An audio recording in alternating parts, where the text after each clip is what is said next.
प्यारे दोस्तों, एक हाफिज कुरान लड़की की मैयत को बिज्जू खोदकर उसके मैयत को क्यों खाते थे? अल्लाह का अजाब क्यों आया? मरने के बाद कब्र में बिज्जू उसे खाने लगे। कब्र का यह दर्दनाक अजाब देखकर वहां पर मौजूद लोग चीखने और चिल्लाने लगे। प्यारे दोस्तों, हमारी आपसे गुजारिश है कि हमारे साथ आखिर तक जरूर रहिएगा। दोस्तों, इस हाफिज कुरान औरत का शौहर कहता है कि मैं दुबई में नौकरी पर था जब मेरी बीवी का फोन आया कि अम्मा मर गई हैं। मैं बहुत रोया, लेकिन बीवी ने वापस आने से मना कर दिया।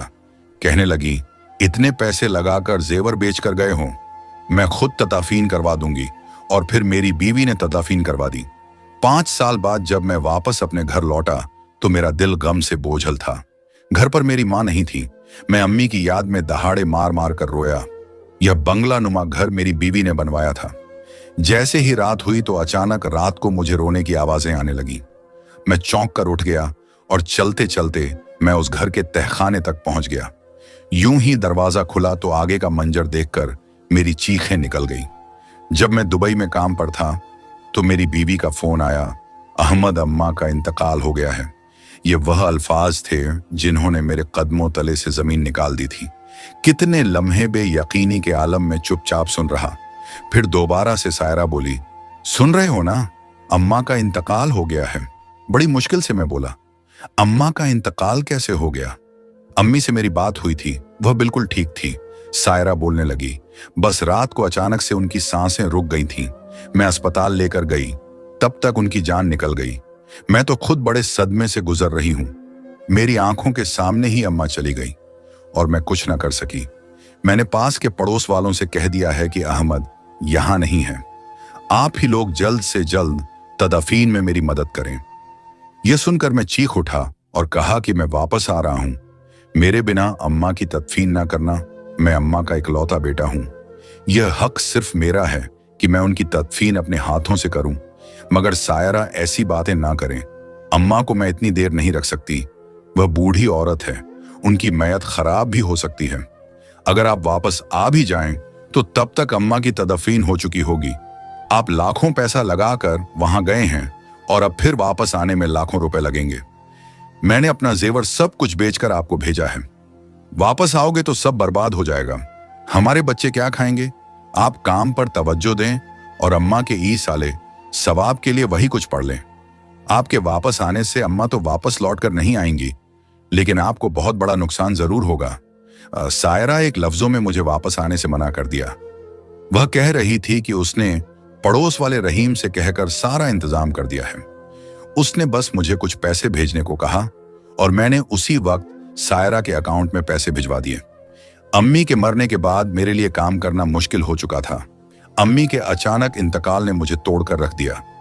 मुझे दुख इस बात का था कि मैं अम्मी का इकलौता बेटा था। अम्मी की तदफीन भी ना कर सका और अम्मी का आखिरी दीदार भी नसीब नहीं हुआ। मेरा दिल खून के आंसू रो रहा था। नौकरी से वापस आकर अपने कमरे में आकर लेट गया तो अम्मी मेरी आंखों के सामने घूमने लगी।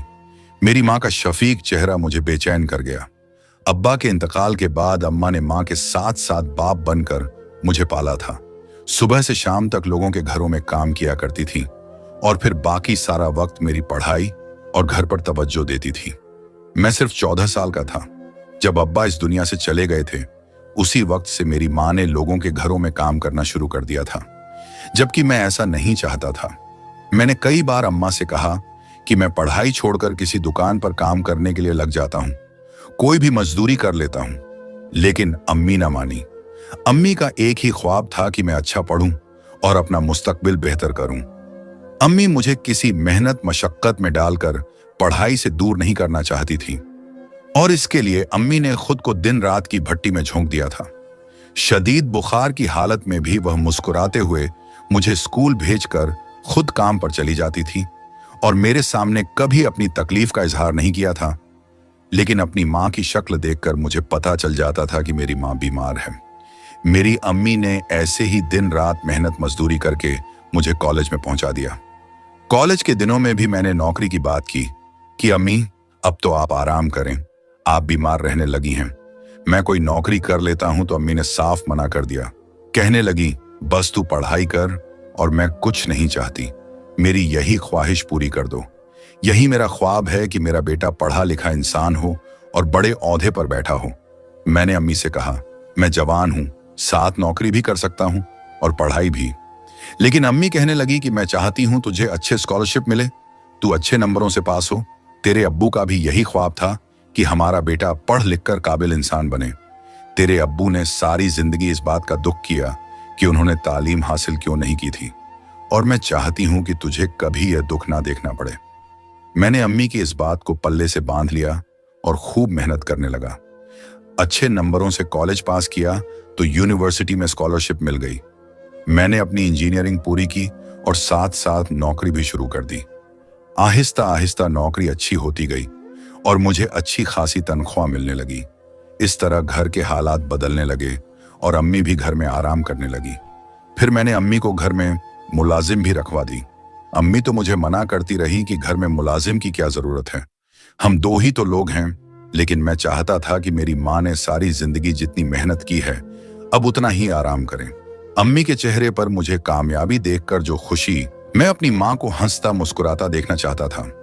अम्मा वह औरत थी जिसने अपनी जवानी के दिन मुझ पर कुर्बान कर दिए थे। वह दूसरी शादी भी कर सकती थी, लेकिन उन्होंने मेरी खातिर शादी नहीं की और तन्हा मेहनत मजदूरी करके मुझे इस मुकाम तक पहुंचा दिया। फिर उन्हीं दिनों मेरी जिंदगी में सायरा आई। हम दोनों एक ही दफ्तर में जॉब कर रहे थे। मैंने अम्मा से सायरा से शादी के लिए कहा। अम्मा कहने लगी, मैं तो खुद चाहती हूं तेरी जिंदगी में खुशियां आए, तेरा घर बस जाए। मैं भी तेरे सर पर सजा सहरा देखना चाहती हूं। अम्मा फौरन ही रिश्ते के लिए चली गई। मेरा और सायरा की शादी हो गई।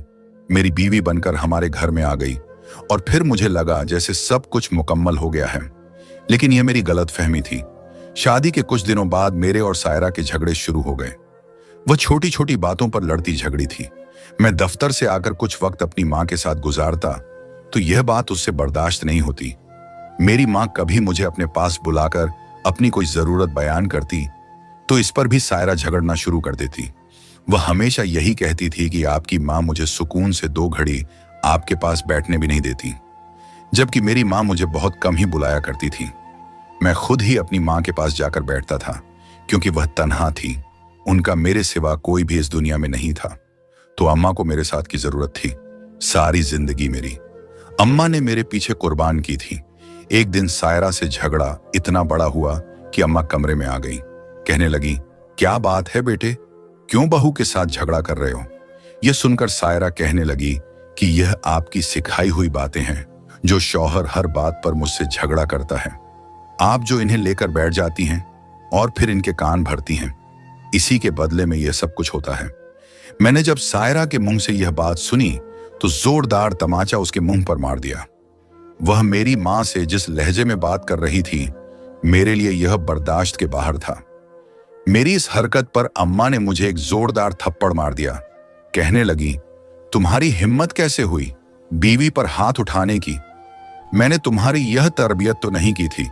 अम्मा से मैंने पहली बार थप्पड़ खाया था, इसीलिए मैं अम्मा की तरफ देखने लगा और फिर घर से बाहर निकल गया। सारा दिन सड़कों पर घूमता रहा। आंखों में आंसू थे और दिल गम से भरा हुआ था।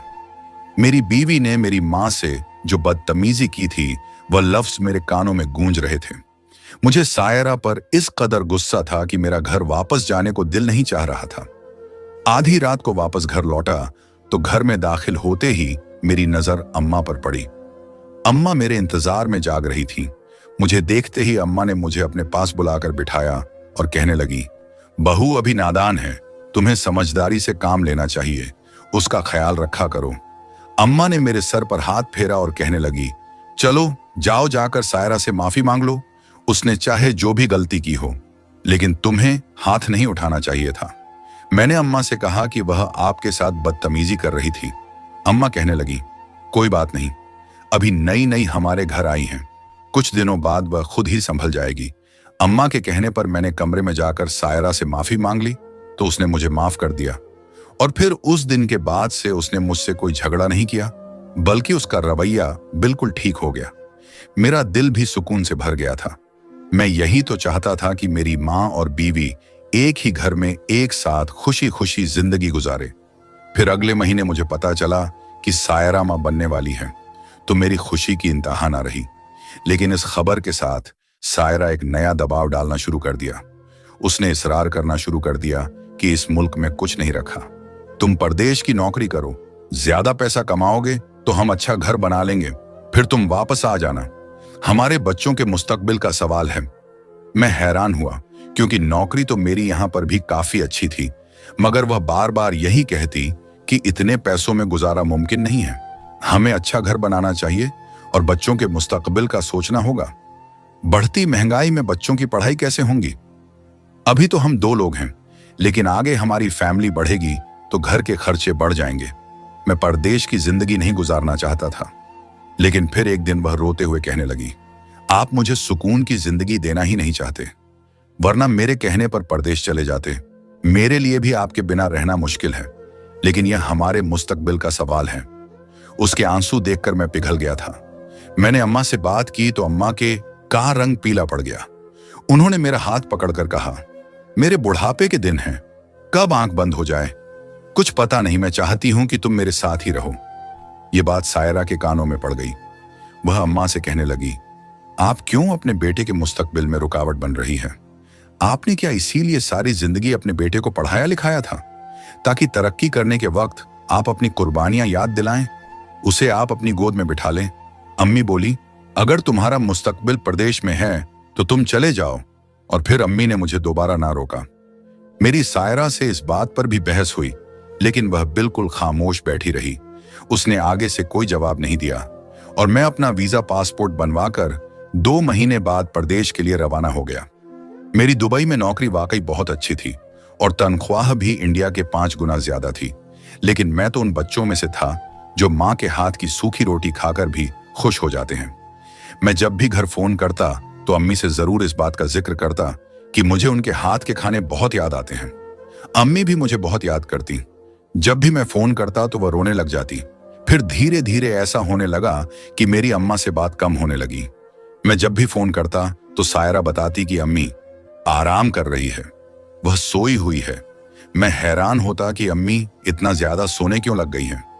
एक दिन मैंने सायरा से कहा तो कहने लगी कि अम्मी की उम्र काफी हो गई है और अक्सर बीमार रहती हैं तो दवाई लेकर सो जाती हैं। आपकी कॉल आती है तो मैं उन्हें बार बार परेशान नहीं करती। फिर एक दिन घर से फोन आया कि मैं एक बेटी का बाप बन गया हूं। मैं बहुत खुश था, लेकिन 5 साल से पहले वापस लौटना मुमकिन नहीं था। मेरी बीवी बहुत खुश थी कि उसने काफी पैसा जमा कर लिया है और जल्द वह अपना बड़ा घर बना लेगी, तो मुझे और ज्यादा परदेश की जिंदगी नहीं गुजरेगा। मैं भी इसी उम्मीद पर परदेश काट रहा था।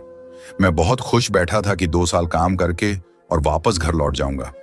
अभी मैं यही सोच ही रहा था कि सायरा का फिर से फोन आ गया। उसने सीधा मुझे मेरी मां के इंतकाल की खबर सुना दी और यह खबर मेरे लिए कयामत से कम नहीं थी। मैं अपनी मां के जनाजे को कंधा देना चाहता था, लेकिन इस फर्ज से भी महरूम हो गया, क्योंकि अभी मेरे पास वापस जाने में 2 साल बाकी था। अम्मी के मरने के बाद मैं हर दिन अम्मी के लिए दुआएं करता और अम्मी से माफी मांगता कि आखिरी वक्त पर मैं उनके साथ ना रह सका। यह गम मुझे अंदर ही अंदर खाए जाता था। फिर 1-2 साल गुजरा तो मैंने अपनी नौकरी छोड़ दी और हमेशा के लिए वापस हिंदुस्तान लौट आया, क्योंकि मेरी बीवी घर बना चुकी थी। उसने एक बड़े से इलाके में प्लॉट खरीदकर घर तामीर किया था। कुछ पैसे जमा भी कर लिए थे, इसीलिए अब मैं इंडिया में ही नौकरी करना चाहता था। वैसे भी अम्मी के जाने के बाद सायरा और मेरी बेटी अकेली थी और मुझे उनकी बहुत फिक्र सताती थी। मैं वापस लौटा तो घर की दहलीज के अंदर कदम रखते ही मेरी आंखों से आंसू बहने लगे। आज मेरी मां मुझे इंतजार करते नहीं दिखाई दी थी। आज वह आंखें मेरे रास्ते पर बिछी हुई नहीं थी, जो मेरे देर तक आने के बावजूद भी जागा करती थी। मेरे दिल में ऐसा गम उठा कि मैं वहीं दरवाजे के पास ही जोर जोर जार से रोने लगा। मेरी हालत देखकर सायरा ने मुझे संभाला, अंदर लाए और कहने लगी, क्यों परेशान होते हो, सब कुछ ठीक हो जाएगा। और वैसे भी अम्मी नेक औरत थी, वह उस जहान में बहुत खुश होंगी और एक दिन हमें भी अम्मी के पास चले जाना है। सायरा की यह बातें सुनकर मुझे कुछ हौसला आया। मैंने सायरा से कहा, मैं पुराने घर जाना चाहता हूं, मुझे अम्मी की बहुत याद आ रही है। अम्मा का इंतकाल पुराने घर में ही हुआ था। सायरा माँ के इंतकाल के बाद नए घर में शिफ्ट हुई थी। सायरा कहने लगी कि वह पुराना घर तो मैंने बेच दिया है। यह सुनकर मेरी आंखें फटी की फटी रह गईं। मैंने गुस्से में कहा, यह तुमने क्या किया? वह मेरी माँ का घर था, मेरा बचपन उसी घर में गुजरा था। तुमने मुझसे पूछे बिना घर क्यों बेचा? सायरा उस घर को बेच दिया? आपको इसलिए नहीं बताया क्योंकि आप परदेश में परेशान होते। मुझे सायरा की इस हरकत पर बहुत गुस्सा आया, लेकिन खैर अब जो कुछ होना था वह हो चुका था। सायरा से कहा कि मुझे अम्मी की कब्र बताओ, मैं अम्मा की कब्र पर जाना चाहता हूं। तो वह कहने लगी, चले मैं आपको लेकर चलती हूं। फिर वह मुझे कब्रिस्तान में ले गई। वहां एक कब्र पर इशारा करके उसने बताया, यह अम्मी की कब्र है। यह सुनते ही मैं उस कब्र के कदमों के पास बैठ गया और अम्मी के कदमों में रोने लगा। अम्मी से माफी मांग कि मैं कितना बेकिस्मत बेटा था जो मां के जनाजे को कंधा भी ना दे सका। कब्रिस्तान से जब मैं वापस घर लौटा तो मेरा दिल गम से बेचैन था। सफिया कहने लगी, आप थोड़ा सा आराम कर लें। फिर मैं अपनी बीवी के साथ अपने कमरे में चला गया। जैसे ही सुबह आंख खुली, मेरी आंखों ने जो मंजर देखा वह मेरे कदमों तले से जमीन खींचने के लिए काफी था। मेरी आंखें फटी की फटी रह गई। मेरी बीवी औंधे मुंह नीचे जमीन पर पड़ी हुई थी। जब मैंने बिस्तर से उठकर उसे सीधा किया तो उसे देखकर मेरी जान निकल गई, क्योंकि वह इस दुनिया से जा चुकी थी। मैंने जल्दी से उसे गाड़ी में लिटाया और बड़े अस्पताल में ले गया। वहां डॉक्टरों ने चेक किया तो उन्होंने बताया कि उसे रात को हार्ट अटैक हुआ है, जिसकी वजह से वह काफी घंटों पहले ही मर चुकी है। अभी मैं अम्मी के गम से निकला भी नहीं था कि एक और गम मुझ पर टूट पड़ा। फिर मैंने सब्र और हिम्मत करके अपनी बीवी की तदफीन कर दी। तदफीन के बाद काफी देर तक कब्र के पास बैठा रोता रहा। कभी मैं अपनी अम्मी की कब्र को देखता तो कभी अपनी बीवी की कब्र को। लेकिन फिर अचानक मुझे अपनी बच्ची का ख्याल आया। उसी की खातिर मैं अपने घर को लौट आया। मैंने रात को अपनी बच्ची को बड़ी मुश्किलों से सुलाया था। सुबह जल्दी उठा, नमाज फजर अदा की और अपनी बेटी को लेकर कब्रिस्तान जा पहुंचा। लेकिन जैसे ही मैं अपनी बीवी की कब्र पर गया तो यह देखकर मैं हैरान रह गया कि मेरी बीवी की कब्र के अंदर बहुत बड़ा सुराख हुआ पड़ा था। ऐसा लग रहा था जैसे किसी जानवर ने पंजे मार मार कर मेरी बीवी की कब्र को खोदा हो। अभी मैं यही देख ही रहा था कि अचानक कब्र में से एक बिज्जू निकला, जिसके मुंह और पंजों पर खून लगा हुआ था। वह मुझे देखते ही वहां से भाग गया। मैं और मेरी बेटी यह मंजर देखकर डर गए। मैंने कब्र का सुराख बंद कर दिया और रोने लगा। सोचने लगा कि मेरी बीवी ने ऐसा क्या किया था कि जिसकी उसे इतनी भयानक सजा मिली है। दूसरे दिन फिर कब्र पर गया तो वहीं पहले वाला मंजर था, और आज एक बिज्जू नहीं बल्कि 4 बिज्जू कब्र से बाहर निकले। मैं डर गया और कब्र दोबारा से बंद कर दी। सोचने लगा कि अब सायरा की मैयत कहां बची होगी। बिज्जू उसे पूरी तरह खा चुके होंगे। मैं आज इस्तगफार पढ़ता हुआ घर वापस आ गया और सारी रात खौफ से मुझे नींद नहीं आ रही थी। जब रात के 2 बजे हर तरफ खामोशी थी, अचानक मुझे कहीं से सिसकियों और हिचकियां की आवाज में महसूस होने लगी। मैं उन हिचकियां का पीछा करता हुआ जब नीचे तहखाने की तरफ गया तो वहीं से यह आवाज आ रही थी। वहां एक कमरा बना हुआ था। आज मैं पहली बार यहां आया था। मैंने जैसे ही दरवाजा खोला तो आगे का मंजर देखकर मेरी चीखें गई, क्योंकि मेरे सामने मेरी मां पड़ी थी जो सूख कर कांटा हो चुकी थी। उसमें सिर्फ कुछ सांसें बाकी थी। मैंने जल्दी से मां को उठाया और अपने कमरे में ले आया। फिर वहां से अस्पताल ले गया। कुछ दिन मेरी मां अस्पताल में रही और अम्मा बोलना शुरू हो गई। अम्मी को मैं वापस घर ले आया और अम्मी से पूछा, अम्मी मुझे तो सायरा गई हैं, आपको तहखाने में किसने बंद किया था? तो अम्मी ने जब मुझे सारी हकीकत बताई तो मुझे इस बात की समझ आ गई कि सायरा का अजाब अल्लाह ने क्यों नाजिल किया था। वह कितनी जालिम औरत थी, वह इंसान नहीं थी। अम्मी ने बताया, जो थप्पड़ तुमने उसे मेरे सामने मारा था, तब से वह मेरी जान की भी दुश्मन बन गई थी। तुम्हारे जाने के बाद उसने मुझ पर कई जुल्म किए। वह मुझे 2-2 दिन बाद खाना देती थी, और जब नए घर में आई तो उसने मुझे उस तहखाने में बंद कर दिया और कहती थी कि जिस दिन तू तड़प तड़प कर मरेगी तो यहीं तुझे दफन कर दूंगी। मगर जुल्म करने वाला यह नहीं सोचता कि ऊपर अल्लाह की जो जात बैठी है, वह जब इंसाफ करने पर आता है तो जालिम खुद अपने गड्ढे में गिर जाता है। वह मुझे मारना चाहती थी, मगर वह क्या जानती थी कि उसकी मौत मेरे से पहले हो जाएगी। मैंने अपनी मां को गले से लगाया और सायरा पर जो अजाब नाजिल हुआ था वह बताया और कहा, अम्मी अल्लाह इंसाफ करने वाला है। जो जुल्म उसने तुझ पर किए थे, अल्लाह ने बिज्जू का अजाब नाजिल करके बदला ले लिया है। वक्त गुजरने के साथ अम्मा मुकम्मल सेहत आप हो गई और मेरी दूसरी शादी कर दी। मेरी यह बीवी अम्मी मेरी बेटी और मेरा बहुत ख्याल रखती, और मैं सोचता कि अल्लाह ने सही में नेक बीवी मुझे अब अता की है। मैं अपनी जिंदगी अपनी माँ के साथ हंसी खुशी गुजारने लगा। मेरी तमाम औरतों से खासकर गुजारिश है कि बदले की आग में कभी ऐसा गुनाह ना करना कि आपकी आखिर तक बर्बाद हो जाए। हमेशा जिंदगी में सब्र करना, और जो लोग आप पर ज्यादती करते हैं वह मामला अपने रब पर छोड़ देना। वह आपसे बेहतर इंतकाम लेने वाला है। प्यारे दोस्तों, अगर आपको यह वाकया अच्छा लगा है तो सबसे पहले अपने फैमिली, दोस्तों, रिश्तेदारों में शेयर जरूर करें, क्योंकि उन्हें भी इबरत हासिल होगी। और चैनल को सब्सक्राइब करने, कमेंट बॉक्स में अल्लाहू अकबर लिखिए। शुक्रिया।